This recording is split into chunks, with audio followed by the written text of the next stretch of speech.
He could make anyone laugh except himself. For over 4 decades, Robin Williams was the heartbeat of comedy, a man who spoke faster than thought, who turned pain into punchlines and loneliness into light. He was the alien from Mork and Mindy, the genie in Aladdin, the teacher who told us to seize the day. He was joy personified. But behind the laughter, there was silence, a silence so deep it could swallow him whole. To the world, he was unstoppable, the man who could turn chaos into brilliance. But in private, Robin struggled with the very thing he gave away so easily: happiness. He battled addiction, loneliness, and a mind that never stopped racing. He once said, "I used to think the worst thing in life was to end up alone. It's not. The worst thing is ending up with people who make you feel alone." In August 2014, that quote became prophecy. When the news broke Robin Williams found dead in his home, age 63, the world fell silent. For a moment, comedy itself seemed to die. They said it was suicide.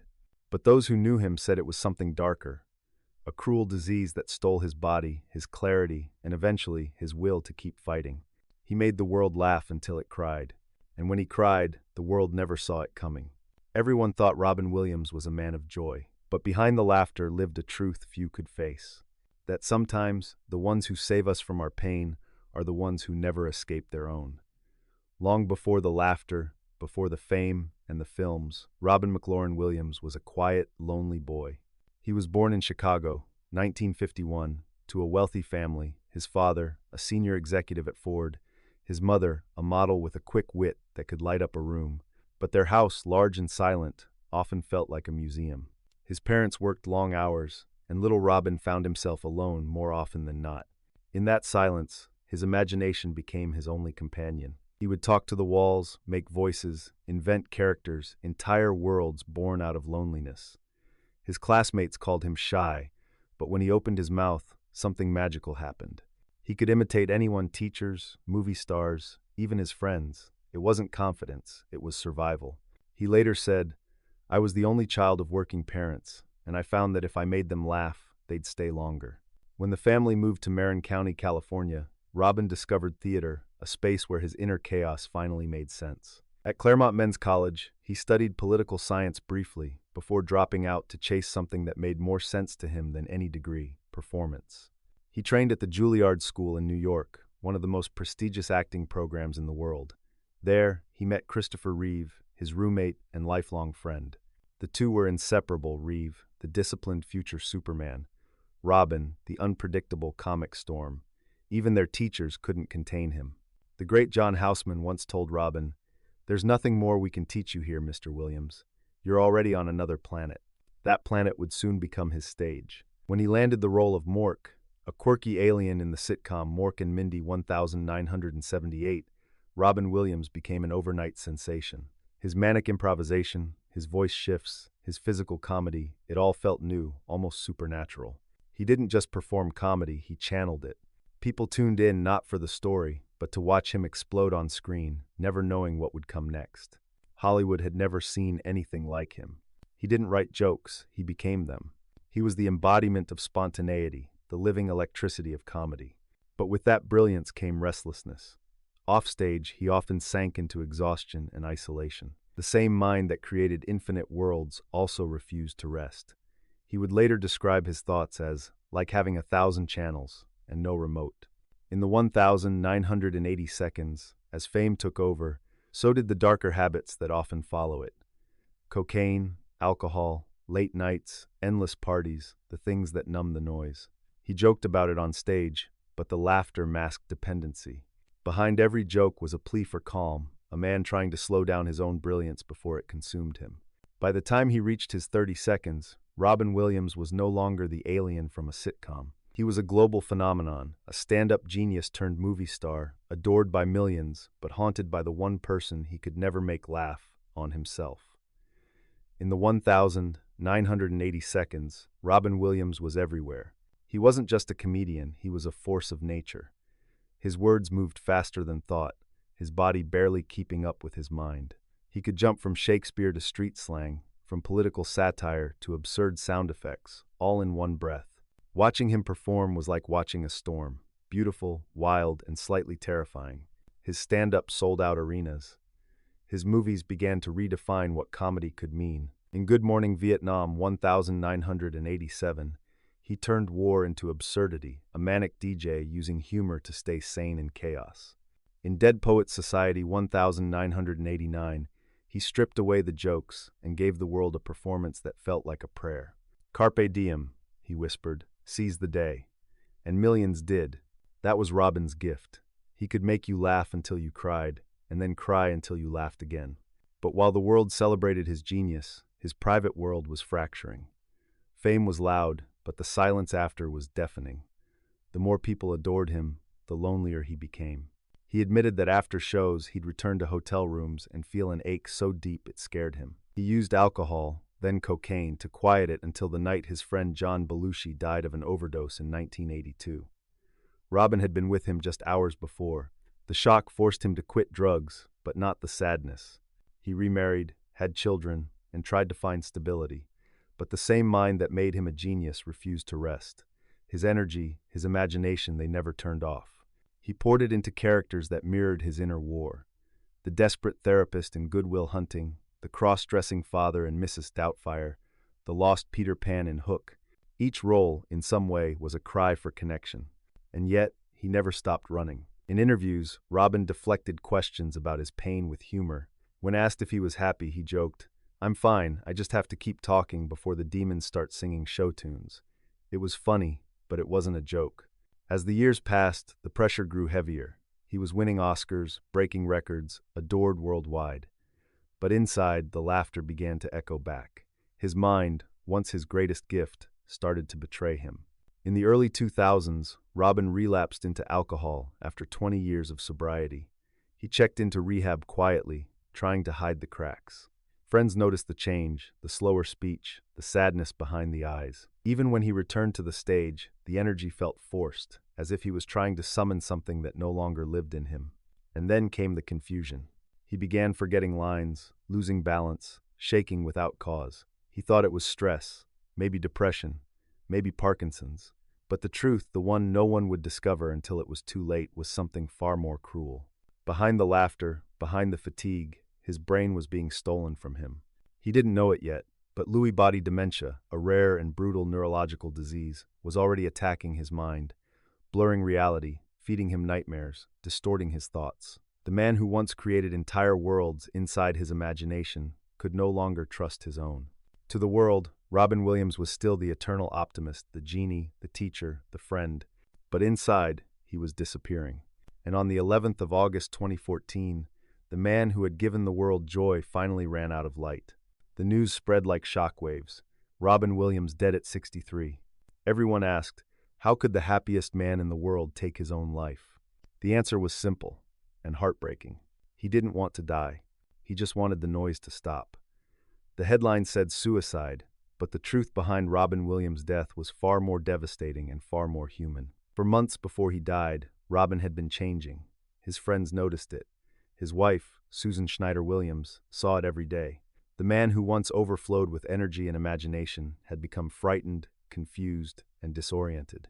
He couldn't sleep. He couldn't remember lines. He suffered from panic attacks, paranoia, and hallucinations. His hands trembled. Doctors told him it was Parkinson's disease, a cruel diagnosis, but not a death sentence. Robin tried to accept it. He stayed quiet, kept working, kept pretending. But deep down, something didn't make sense. The symptoms didn't fit.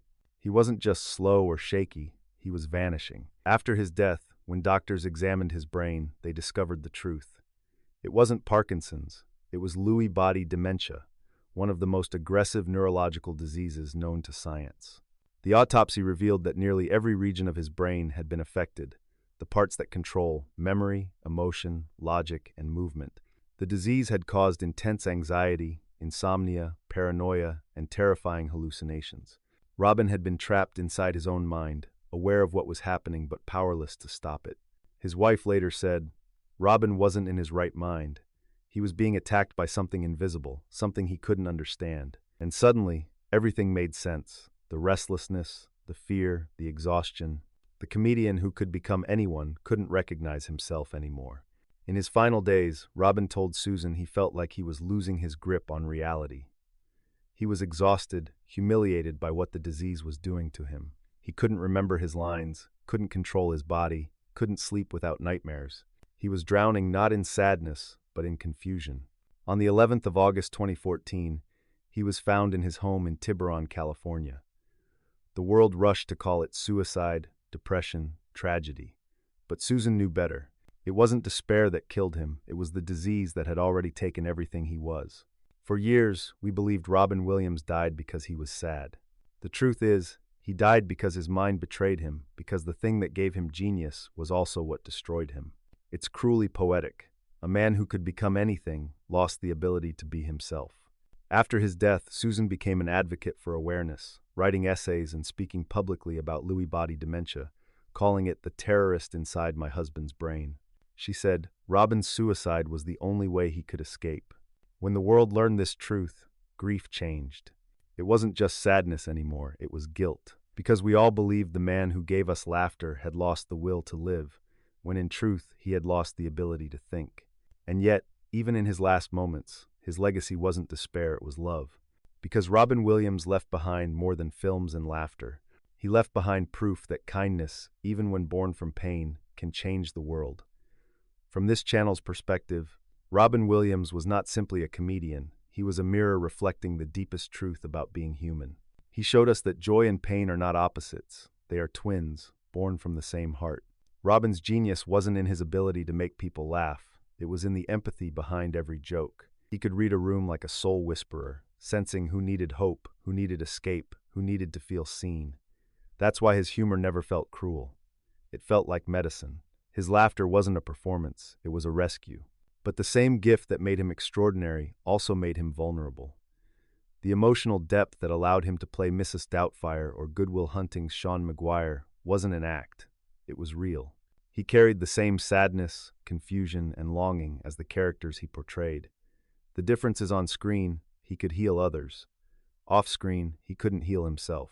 Society loves to celebrate the funny man, the clown, the entertainer, but it rarely asks what the laughter costs. For Robin, it cost everything. He spent a lifetime trying to be everyone's light while walking through his own darkness. And when that darkness became a disease, the world misread it as depression, as weakness, as choice. It wasn't. It was a tragedy written by biology, misunderstood by everyone. But perhaps that misunderstanding says more about us than about him. We expect joy from those who make us happy. We assume the one who lifts us up doesn't need lifting themselves.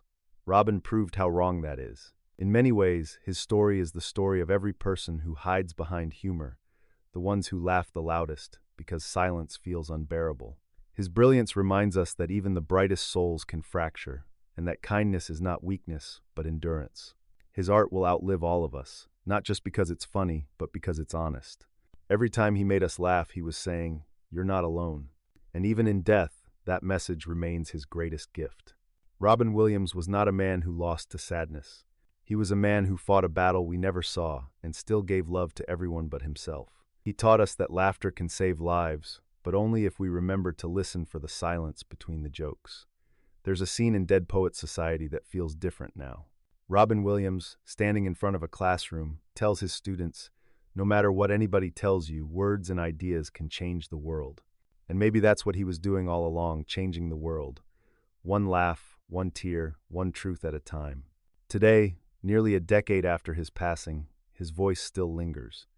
You hear it in the gentle chaos of Mrs. Doubtfire, in the boundless joy of the Aladdin genie, in the quiet pain of Good Will Hunting. Every role, every line, feels like a message he left behind, small reminders that life, even when heavy, is still worth living. He was more than a comedian, he was a lifeline. For those who felt invisible, he made them feel seen. For those who felt broken, he made them laugh again.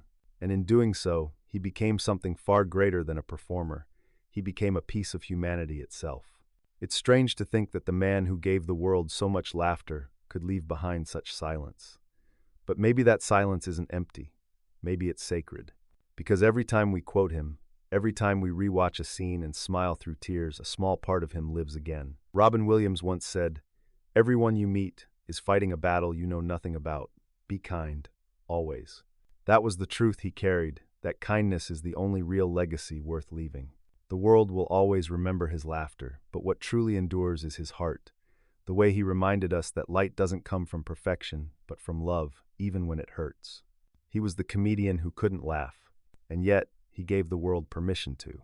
Some stories fade when they end. His never did. Some stories were never meant to be known. But now,